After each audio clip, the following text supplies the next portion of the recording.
Abbiamo sul tema dell'autonomia una posizione ben precisa da tempo che ho trasformato in questi giorni in un disegno di legge che peraltro ho già depositato, che in attesa di essere ufficializzato. L'autonomia può avvenire attraverso una legge di attuazione che preveda l'unità nazionale e sgombri il campo dalla trattenuta del residuo fiscale nel territorio e che faccia chiarezza rispetto alle materie da cedere alla regione. Inutile chiederne 23, ribadisce il segretario regionale Dem Martella. Vedo che anche Zaia adesso inizia a parlare non più di 23 materie, ma di gradualità. Mi pare abituato a fare tutte le parti in commedia.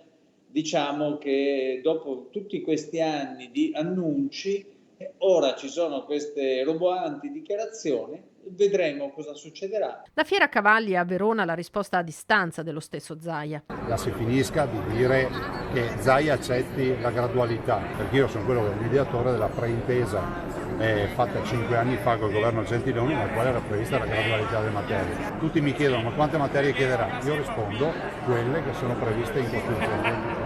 Perché andremo alla trattativa, ma tutt'oggi non funziona che tu vai al ristorante e prima di entrare dici rinuncio a metà menù, dammi il menù in mano e voglio capire cosa si mangia in questo ristorante. Se Zaia continua a chiedere le 23 materie, questa autonomia non si realizzerà mai. Se invece ci si mette seriamente a ragionare su quelle che sono le materie praticabili e ci si mette a ragionare in una logica che garantisca prestazioni uguali in tutto il territorio nazionale, io credo che si possano fare dei passi in avanti.